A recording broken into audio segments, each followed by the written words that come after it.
Sir చెప్పండి madam. Satyanarayana గారు 3 గంటలకి మధ్యాహ్నం సిఈసి ఆయన రాజీవ్ కుమార్ ఆయన ఆల్రెడీ మనకి ఎలక్షన్ షెడ్యూల్ అనేది ప్రకటించారు అండ్ కోడ్ కూడా అమల్లోకి వచ్చేసింది ఆ సందర్భంలోనే. మరి ఇప్పుడు మీరు ఆల్రెడీ 94 ఒకసారి ప్రకటించారు, 34 మరోసారి ప్రకటించారు. అంటే ఇకపై ఎలాంటి కసరత్తు ఉండబోతోంది మరి? మేడం, దాదాపు తెలుగుదేశం పార్టీ, బీజేపీ, జనసేన కూటములు 175 సీట్లు ఆల్మోస్ట్ ఆల్ ఫైనలైజ్ అయిపోయినట్టే మేడం.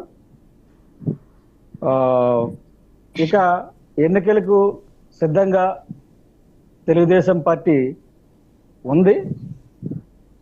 ఎప్పుడు ఎన్నికలు వచ్చినా మేము సిద్ధం అనే స్లోగన్తో పవన్ కళ్యాణ్ ఇప్పటికే మీకు ప్రకటించాడు. అంటే అటు సిద్ధం అంటున్నారు, మీరు కూడా సిద్ధం అంటున్నారా?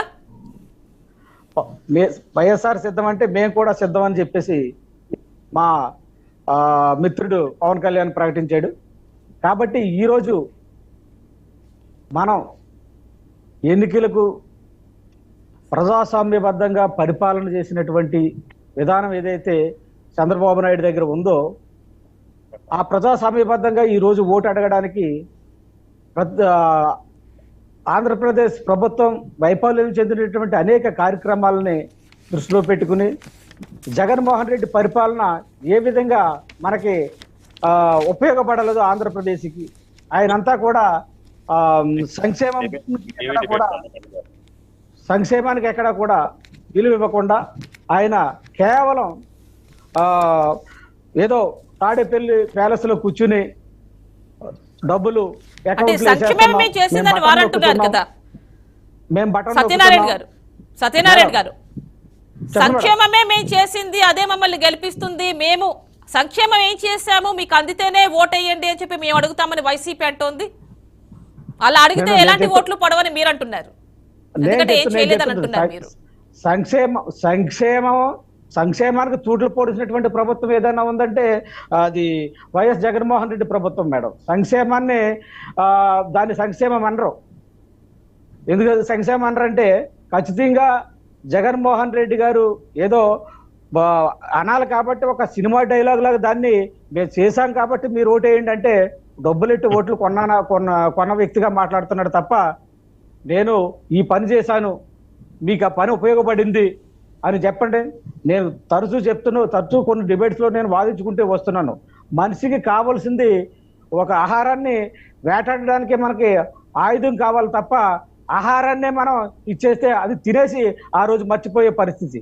ఆయన సంక్షేమం అలా ఉంది. కానీ చంద్రబాబు నాయుడు గారి పరిపాలనలో ఓట్లు వేసే టైంకి మర్చిపోతారంటారా? ఖచ్చితంగా సంపాదన ఎలా సంపాదించాలి, మనిషి ఎలా బతకాలని నేర్పినటువంటి వ్యక్తి చంద్రబాబు నాయుడు గారు. కానీ ఇతను అలా కాదు. ఏదో మేము డబ్బులు జేబులో పెడుతున్నాం, మీరు ఓట్లు వేయండి, మీ ఇంటికి డబ్బులు ఇచ్చాం కదా మీరు ఇప్పుడు ఎందుకు ఓట్లు వేయరు, ఇది ఆయన డిమాండ్. దాని సంక్షేమాన్ని ఎలాగా చెప్తారు మేడం? కాబట్టి ఈ విధంగా అనేక సంక్షేమ ఫలాలకి గతంలో అన్ని కులాలకు కూడా తూట్లు పొడిచి, అన్ని కులాలను కూడా విభజించి, అన్ని కులాలు కూడా సెపరేట్ కార్పొరేషన్ చేసి ఎక్కడికక్కడ ఏదో మేము ఓటు బ్యాంకులు తయారు చేసుకున్నామన్న మందబుద్ధితో జగన్మోహన్ రెడ్డికి ఎన్నికలకు వచ్చాడు తప్ప ఆయన ఎక్కడ కూడా నిజంగా సంక్షేమాన్ని ప్రజలకు ఇచ్చినటువంటి సందర్భం అయితే ఆయన ఏ పథకంలోనూ మనకు కనబట్టలేదు మేడం. కానీ ఈరోజు వైసీపీ నాయకులు ఏదో చెప్తారు, ఎందుకంటే ఎన్నికలు వచ్చాయి కాబట్టి మేము కూడా సిద్ధమని చెప్పేసి బోర్డింగ్స్ పెట్టుకుని ప్రచార పిచ్చి విపరీతంగా ముదిరిపోయి భారతదేశంలో ఎక్కడా లేనటువంటి సరిహద్దు రాళ్లు కూడా జగన్మోహన్ రెడ్డి గారి పేరుతో సరిహద్దు రాళ్లు వచ్చినటువంటి సంక్షేమం మనం చూస్తున్నాం.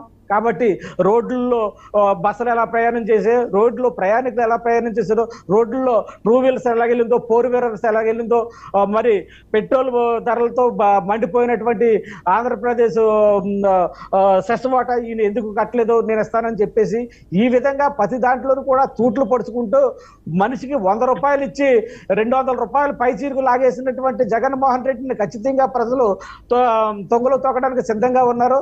ఇది సంక్షేమం కాదు, ఇది రాక్షస పాలన, దుర్మార్గ పాలన. ఒక వ్యక్తిని చంపేసి డోర్ డెలివరీ చేసినటువంటి ప్రభుత్వం ఏదైనా ఉందో ఆ ప్రభుత్వంలో ఉన్నటువంటి ఈ జగన్మోహన్ రెడ్డి అధినేత ఆ ప్రభుత్వానికి ఒక ముఖ్యమంత్రిగా ఉండి ఎక్కడా కూడా ఎవరికైనా ఏదైనా ఏ కులానికైనా అన్యాయం జరిగితే వెళ్ళి పలకరించిన దాఖలాలు లేవు, వెళ్ళి ఓదార్చినటువంటి దాఖలాలు లేవు. వీళ్ళ నాన్నగారు చనిపోయారని చెప్పేసి చాలా మంది హార్ట్ అటాక్ తో చనిపోయారు, బెంగెట్టుకుని చనిపోయారు, వేలాది మందికి మరి లక్షల రూపాయలు ఇచ్చినటువంటి ఈయన ఇప్పుడు ఈ రోజు ప్రభుత్వంలో ఉండి ఏ దళితుడు చనిపోయినా, ఏ దళితుడికి ప్రమాదం జరిగినా, ఏ మనిషి అనే వాడికి మానవతా దృక్పథంతో ఎక్కడ కూడా ఆదుకున్నటువంటి సందర్భాలు ఈ జగన్మోహన్ రెడ్డి దగ్గర లేవు మేడం. కాబట్టి ఈయన ఖచ్చితంగా రేపు ఓటునే బటన్తో ఖచ్చితంగా ప్రజలకు బుద్ధి చెప్పడానికి సిద్ధంగా ఉన్నారు. మే 13 అనుకుంటాను ఎలక్షన్స్ అని చెప్పేసి నిందక నోటిఫికేషన్ లో మనం చూసేగా.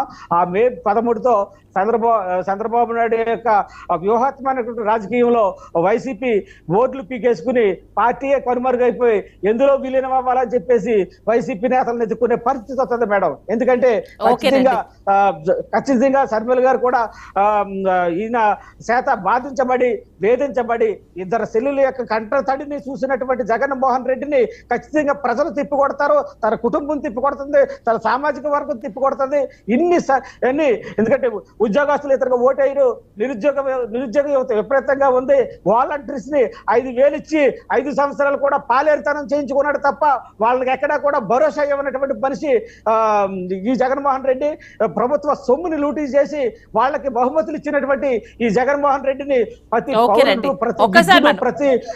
ఓటరు కూడా అబ్జర్వ్ చేసినటువంటి సందర్భాన్ని ఈ రోజు మనం గుర్తు చేసుకున్నట్లయితే ఖచ్చితంగా జగన్మోహన్ రెడ్డి గారికి బుద్ధి చెప్పడానికి తెలుగు ప్రజలు సిద్ధంగా ఉన్నారు. అమరావతి నష్టం చేసినటువంటి జగన్మోహన్ రెడ్డిని ఖచ్చితంగా తిప్పికొడతారు. 25 ఎంపీలు ఇస్తే మరి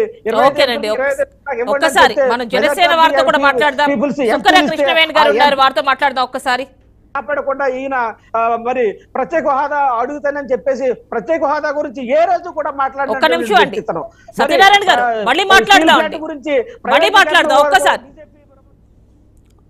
అండి, కృష్ణవేణి గారితో కూడా మాట్లాడదాం ఒక్కసారి. కృష్ణవేణి గారు నమస్తే అండి. వచ్చాడు తప్ప ఖచ్చితంగా ఏ రోజు కూడా ఇతను ఆంధ్రప్రదేశ్ భవిష్యత్తు గురించి సత్యనారాయణ గారు ప్రజల యొక్క భవిష్యత్తు మళ్ళీ మాట్లాడదాం ఒక్కసారి. మీ పొత్తులో భాగస్వామి జనసేన కృష్ణవేణి గారు ఇక్కడ ఉన్నారు, వారితో మాట్లాడదాం ఒక్కసారి. కృష్ణవేణి గారు నమస్తే మేడం, మీకు అలాగే ప్యానెల్ లో ఉన్నటువంటి పెద్దలందరికీ కూడా నమస్కారం అండి. కృష్ణవేణి గారు, ఎన్నికల షెడ్యూల్ వచ్చేసింది, దాంతో పాటు వెంటనే కోర్టు కూడా అమల్లోకి వచ్చేసింది. మరి మీ కసరత్తు ఏ విధంగా ఉంది? మాది గ్రౌండ్ స్థాయిలో చాలా బలంగా ఉందండి జనసేన పార్టీ అనేది. కాకపోతే మేము ఎంతవరకు సీట్లు తెచ్చుకున్నామో మీకు తెలుసు.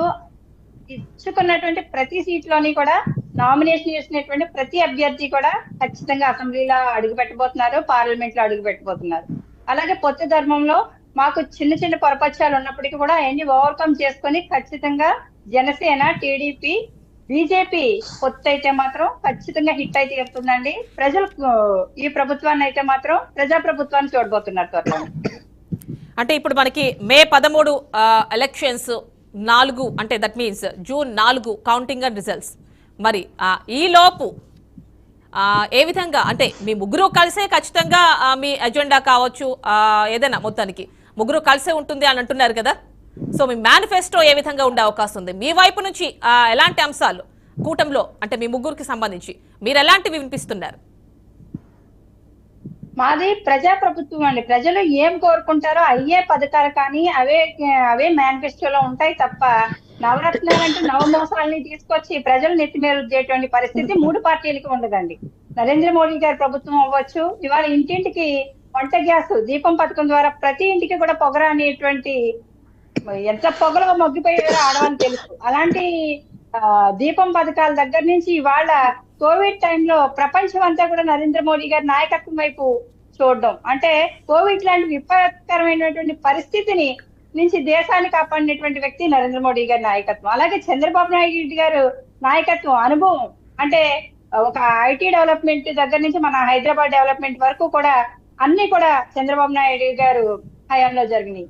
మా అధినేత పవన్ కళ్యాణ్ గారు నూతన రాజకీయాలకి శ్రీకారం చుట్టినటువంటి వ్యక్తి, ఓటమి చేసిన వ్యక్తి ప్రతి ఒక్కరు కూడా ఎప్పుడు పార్టీలు మూసేసుకుని పారిపోతారండి. కానీ అలాంటి పారిపోకుండా ప్రజల మధ్య నిలబడి కోవిడ్ లో తన కష్టార్జితాన్ని ఖర్చు పెట్టినటువంటి వ్యక్తి జనసేన అధ్యక్షులు పవన్ కళ్యాణ్ గారు. ఆయన ఒక పిలిపిస్తే ప్రజలందరికీ నిలబడినటువంటి జన సైనికులు కానీ, నాయకులు కానీ, జన సైన్యం కానీ ఎప్పుడు కూడా ప్రజల మధ్య మేము ఉన్నాం తప్ప కోవిడ్ అని జగన్మోహన్ రెడ్డి గారి లాగా తాడేపల్లి ప్యాలెస్ లో పబ్జీ ఆడుకోలేదు, హెలికాప్టర్లు వేసుకుని పైనుంచి రివ్యూ చూసుకుంటూ వెళ్ళిపోలేదు. అంటే ప్రజల మధ్య తిరిగేటువంటి నాయకులు ఎవరికైనా సరే కానీ ఖచ్చితంగా ప్రజల్లో పట్టుంటది.